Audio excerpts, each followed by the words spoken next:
Hey everybody, Nick Espinoza, your chief security fanatic here, and today we got to talk about Meta, aka Facebook and Instagram, Amazon, aka Twitch, and a whole lot of other things, Google, aka parent company Alphabet, and Twitter, because they are exploding disinformation and misinformation and cyberbullying and on and on and on. Now, if you're a longtime listener or follower of mine or listen to my radio show, you know that I talk about these companies quite a bit on two different fronts. The first one is privacy. We are being data mined to the nth degree in a way that no other previous human generation or generations have in the history of our civilization.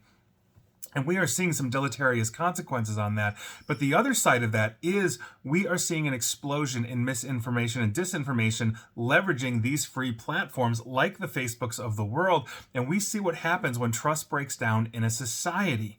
When a subset of people start believing demonstrably false information, it creates a separate reality that simply is not true. But by virtue of that, people dig in. People don't admit failure. People don't admit when they were wrong. It's a huge problem. Now, what I'm talking about here today is these companies are going to make it a whole lot worse on all of these fronts, including privacy, which really hasn't changed in terms of what I'm talking about. And this angers me. This angers me very deeply, and quite frankly, it should anger you too. We are coming into an election cycle here in the United States in 2024, and they are making it 1,000 times worse, which means they are not just damaging us and what we are reading, they are damaging the fabric of society. They are damaging the guardrails that actually keep a democracy in place.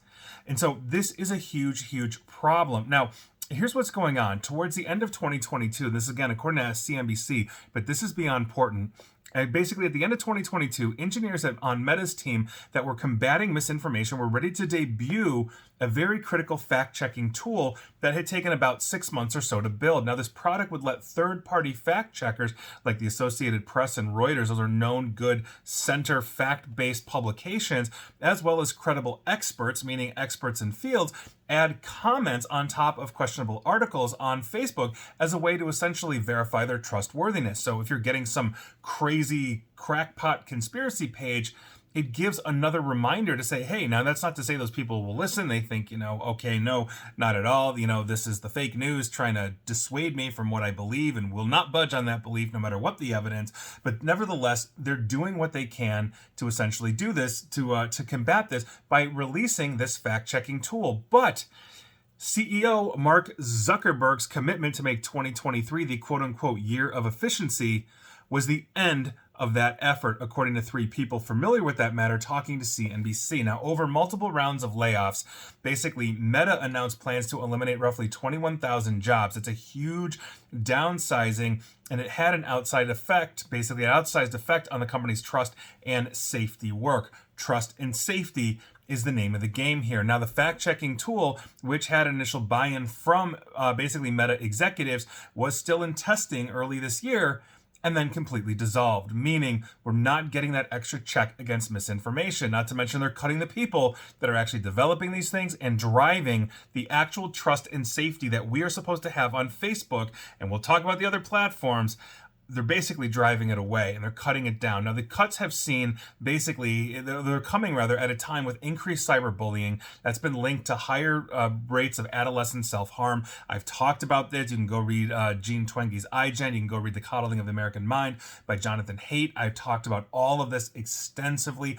We are seeing social media essentially destroy the youth right now, and that is not hyperbole. It is a huge, huge problem. You want to talk about safe spaces in college and like all the quote unquote, those kinds of things and all of that, it stems from social media. Now, on top of this, we've got the spread of misinformation exploding, violent content, continuing to grow. Now on top of it, we've got artificial intelligence, and they're cutting the guardrails. They're cutting the actual guardrails. Meta, Alphabet, Amazon, and Microsoft have all cut thousands of jobs after staffing up rapidly before and during the pandemic. Slashing teams tasked with trust and safety, as well as AI ethics, is a sign of how far these companies are willing to go to meet Wall Street's demands for efficiency, even with 2024's election basically in swing right now. We just saw another major candidate, Florida Governor Ron DeSantis, throw his hat in the ring, which was a rather disastrous,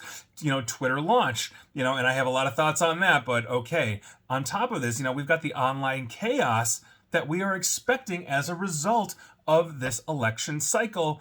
And here we are. We're not even a primary season yet, and it's already ramping up. This is a huge problem. AI ethics and trust and safety, or AI ethics, I should say, and trust and safety are different departments within tech companies, but they're aligned on goals that basically are related to limiting real life harm that can stem from the use of their products and services. And so for now, tech companies seem to view both trust and safety as well as AI ethics as cost centers.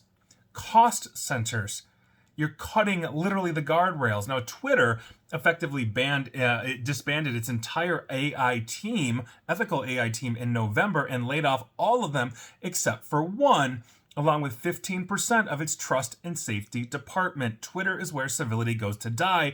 That is the absolute worst thing they could do. That said, when Elon Musk took it over, he slashed and burned everything from what I understand. Now, in February, Google cut about 1/3 of the unit that looks at and aims to protect society from misinformation, radicalization, toxicity, and censorship. Meta reportedly ended contracts of about 200 content moderators in early January. It also laid off at least 16 members of Instagram's well-being group. And remember, the problems that we are seeing in teen girls have absolutely exploded as a result of just the misinformation on Instagram. And by misinformation, I mean the absolute photo touch-up, perfect reality that they cannot possibly meet in their existences that is giving them depression. That's one aspect of misinformation. On top of that, more than 100 positions related to trust, integrity, and responsibility were killed, and that's according to documents filed with the U.S. Department of Labor. Now, in March, Amazon downsized its responsible AI team, and Microsoft laid off its entire ethics and society team. The second of two layoff rounds that reportedly took teams basically from 30 members down to 0. Amazon did not, for the record, did not respond to comments or requests for comments from CNBC. Microsoft pointed to a blog post, and so they're not really talking about this, but they're making it worse. At Amazon's game unit Twitch, remember, Twitch is where we've seen shooters actually live stream their rampage. The Tops Supermarket Buffalo, New York massacre was live streamed on Twitch and Discord. Their staffers learned of their fate in March, basically at an ill-timed internal post from Amazon CEO Andy Jassy. Now, Mr. Jassy announced 9,000 jobs would be cut, including 400 employees at Twitch. Of those, 50 were part of the team responsible for monitoring abusive, illegal, or harmful behavior, according to people familiar with the matter who spoke on a condition of anonymity. What we are talking about here is a platform that essentially these incels are taking and streaming rampages on, and they're cutting the team that is supposed to be looking for these things, identifying these things ultimately ahead of time. This is a huge problem. The Trust and Safety Team, or TNS as it's known internally at Amazon or Twitch, was losing about 15% of its staff as content moderation is obviously more important than ever. We are seeing a rampage of shooters right now, and not to mention disinformation, intelligence operations spewing disinformation from various countries. I've talked about this extensively. Now, almost immediately after Elon Musk closed his $44 billion purchase of Twitter, he began eliminating, as I mentioned, thousands of jobs. That included all but one member of the company's 17-person AI ethics team. And that's a huge, huge problem. And that's according to Ruman Chowdhury, who served as the director of Twitter's machine learning ethics, transparency, and accountability team. The last remaining person quit. This is the problem that we have. It's not going to get better. It's only going to get worse. It is going to get worse if they are not staffing it. If anything, they should be tripling these departments. They should be looking at leveraging AI in a more effective way to find the person that is so distraught they're willing to pick up a weapon, walk into, God forbid, a school or something like that and start shooting. They are cutting the teams that basically look for those people. This is outrageous.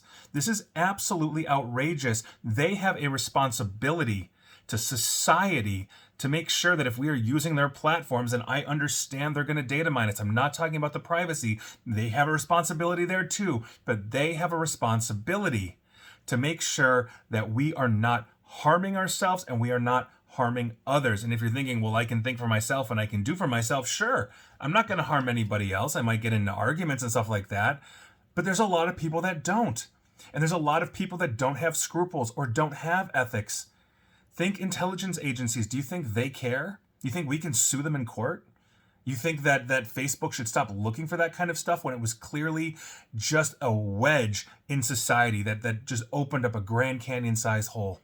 We've got to do something, and cutting the teams that are looking into this or finding ways to not be intrusive, but still make sure that we are not rampantly hit with disinformation, cyberbullying, and everything else. It's unbelievable. I don't know how anybody could have their kids on social media. I don't know how anybody could let their kids use the Twitches and the Instagrams and all of that anymore. It's absolutely ridiculous, and they're making it worse. They're making it worse by making it less safe, less trustworthy, less ethical. This is a problem. And so I'll get off my soapbox, but you should be as angry as I am at this. This is just unconscionable. It's unconscionable that they're doing this. And so that is your news of the day.